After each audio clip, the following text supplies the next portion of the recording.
lie there in that old curiosity shop. Well, I'm currently standing here in my 1920s, 30s kitchen, but why don't we go outside to the dining room and have a look at some of the items that you might find on a very lovely Victorian table. Well, I suppose we should start with this beautiful and unusual looking glass in the center of the table. This would be called a table set. The pieces that you would acquire as a complete set would be a covered butter dish, and that's what we see here in the center, of course. Here we have covered sugar bowl. Sugar bowls didn't always have covers. This one, or lids rather, this one does. Similar to it, here is the spooner, and you can see that the difference is the lip here to accommodate the lid. And the spooner was simply to hold teaspoons, tablespoons on the table. Just sit right down in there. And the cream pitcher, of course. So that's the four pieces that you acquire in a table set. This set was introduced in 1900 by the Tarentum Glass Company of Tarentum, Pennsylvania. The pattern is called Georgia, and according to the advertisements, you could also purchase this in crystal, emerald, a particular green called pomona, and then this color which they refer to as lemon. Not custard, and I learned that from reading the information on the Early American Pattern Glass database. Added excitement to this pattern would be the uranium for those who enjoy glass that glows under black light. Now I've got a lot of light shining on the table, so you're not really seeing exactly how bright the yellow is, the green is, but if we turned off the lights, this would be absolutely glow in the dark. I particularly like, if we go down at the bottom, look how fancy these are all 3-footed or 4-footed.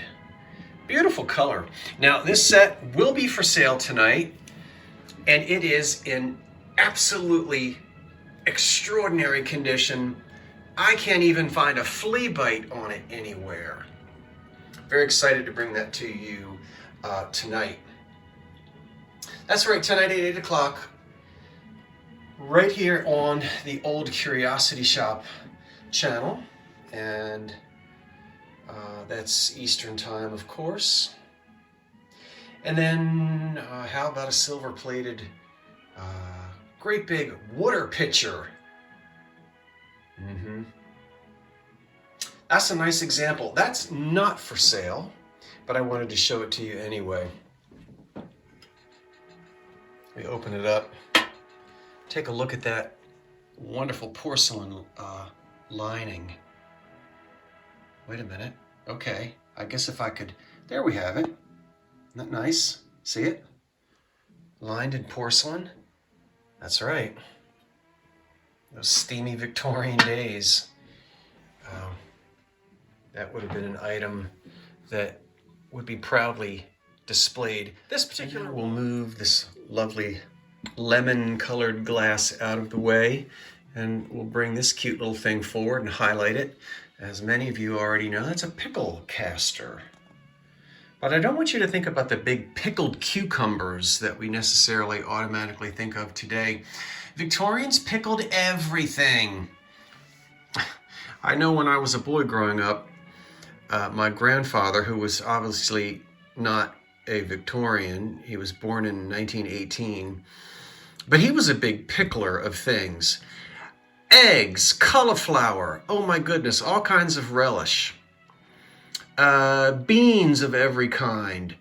No, I'm losing my track of what I'm thinking of, but Victorian days, if you had household domestics who worked for you, well, you might be fortunate enough to have also a pickle caster on your table. which didn't necessarily hold the big pickled cucumbers that we think of today. Isn't it nicely done? These are the original tongs which hang on the side here. There's a little place for them to attach the lid. The glass itself is early American pattern glass. We'll pull that out. That's pretty. That's the Foxhall pattern by Campbell Jones and Company of Pittsburgh, Pennsylvania. They made the glass. That pattern was introduced in 1882. Pickle casters were popular from, the 1860s to about the end of the reign of Queen Victoria. And then they were out of fashion. So this is a lovely one. Turn it all the way around so you can see the decoration on it. And the silver plate is in wonderful condition. This is going to be for sale tonight. Let's put this back. I might have neglected to mention that chutney was pickled and fruits were pickled. And these appear as early as the 1820s. That one, silver plate, excellent condition. That was also made in Connecticut. And that's going to be offered at tonight's live sale. And you might also find a lovely piece of Majolica on the table. That's a beautiful one. We're going to hold off on that and bring that to another sale. So I don't believe we're going to be offering that tonight. But how about this butter dish? Not a caviar, and we'll get into that a little bit more tonight, but there's certain reasons why it is a butter and not a caviar. Let's see. The silver plate on this is excellent. And you can see that the twisted knife here, which is as it's made, is there in place. This has a patent date on it of, I believe, 1890 something or other. This one has a glass insert, and it's right here. Now this will come out. This is so that the butter can sit on top and not pick up the an acid flavor. I started to say aesthetic. We're going to talk about aesthetic movement in a minute. So the butter doesn't pick up the acidity off of the bottom of the silver plate. And it will be elevated here. As you know, a lot of times the butter was molded into different shapes, animals, plants, whatever. Quite often animals.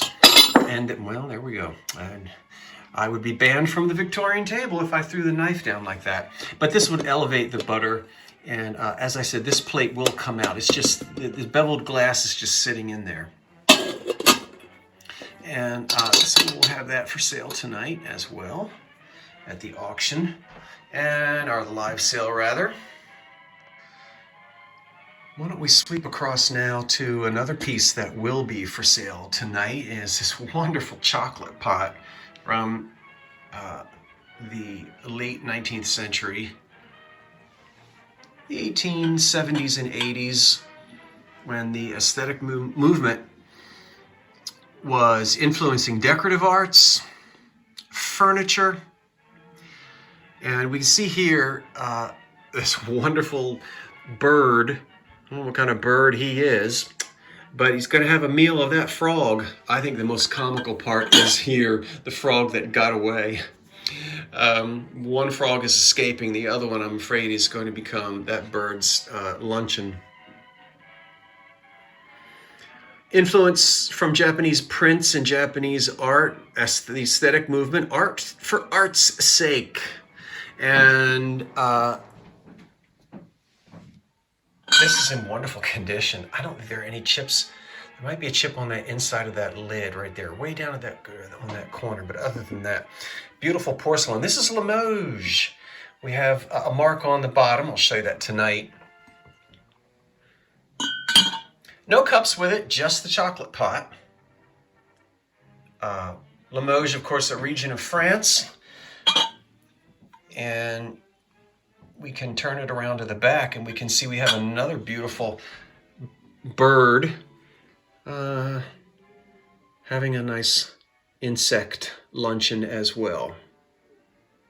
That's a particularly nice chocolate pot, and again, an early one, since we're talking about the 1870s or 80s. So let's review. We'll have the chocolate pot for sale tonight, the pickle caster, this wonderful lemon colored glass set here, table set, and the butter dish. And before I forget, there will be other items as well, some wonderful Art Deco items. Oh my goodness. And if you didn't have a chance, go and take a look at yesterday's video. That'll show you the Art Deco items that I'm going to be selling tonight. But this was just kind of a Victorian table review. All right, so I've got 3 pieces here of American Brilliant cut glass, a nappy, which could be used to serve almost anything you wanted.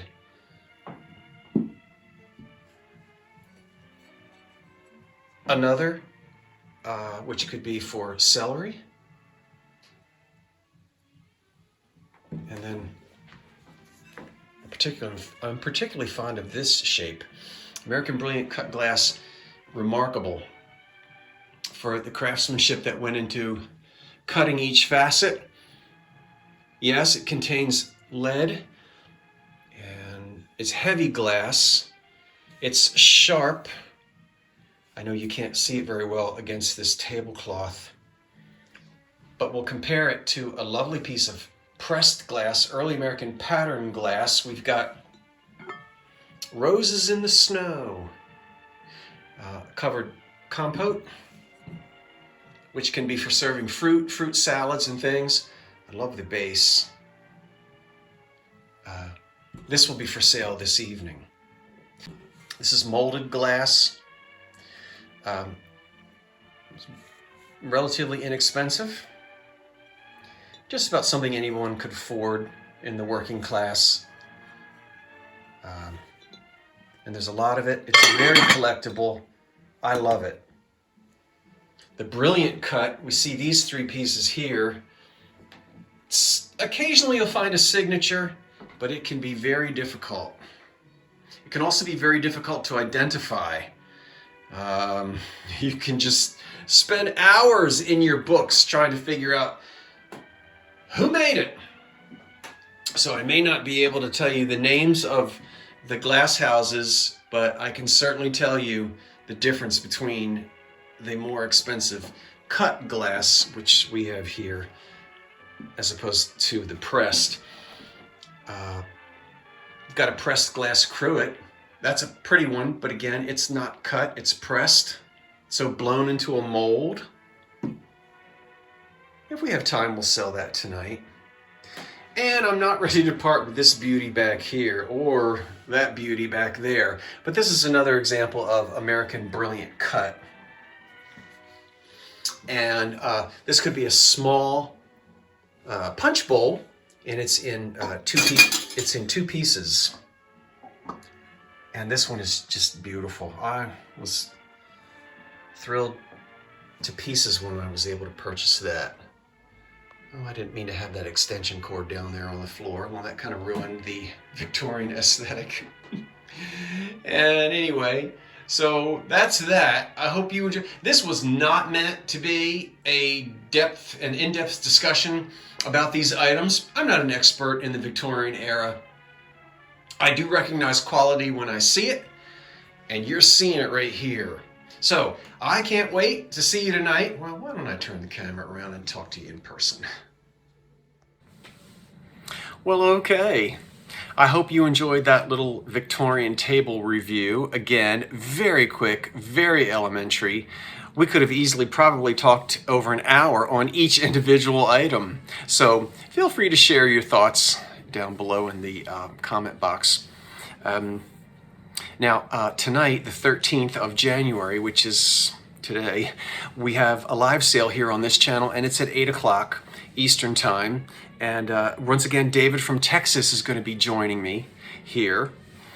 well, from his home in Texas. But I also have a couple of Art Deco things I'm going to be selling tonight as well, including this wonderful set of 1, 2, 3, 4, 5, 6 perfect condition Art Deco pink tumblers, lemonade or ice water, iced tea glasses in their caddy. We sure have jumped from the 1880s to the 1930s. We'll have this tonight. I love pink depression glass, and I know many of you do as well. This is one of the nicest frames from the Art Deco era that I've had. The colors, black, this is reverse painted glass, black, green, and look at the chrome trim. It's all there. I don't know what this is up here, but the frame is in excellent condition. I believe that's a 8 by 12. I didn't measure it yet. And then this lovely piece here, the statuesque pattern made by the Cambridge Glass Company in what's called Carmine Red. And this could be this is a tall compote, which would be a lovely candy dish. This features, I tell you the pattern, statuesque. There were other pieces in this, so if you like it, you can go find others. It features a motif popular in the Deco era, the nude female with hair blowing in the wind. And this one is in excellent condition, chip-free, crack-free, and ready to be adopted and shipped to a new home. Well, thanks for watching this quick little video today, and I hope to see you, David and I hope to see you tonight, January the 13th at 8 p.m. Eastern, right here on the Old Curiosity Shop. And if you don't have any plans on buying anything, come on anyway. Join us, we'd love to have you. So we'll see you tonight, and until then, I'm Scott from the Old Curiosity Shop, saying thanks for watching, wait for the cat, and so long for now.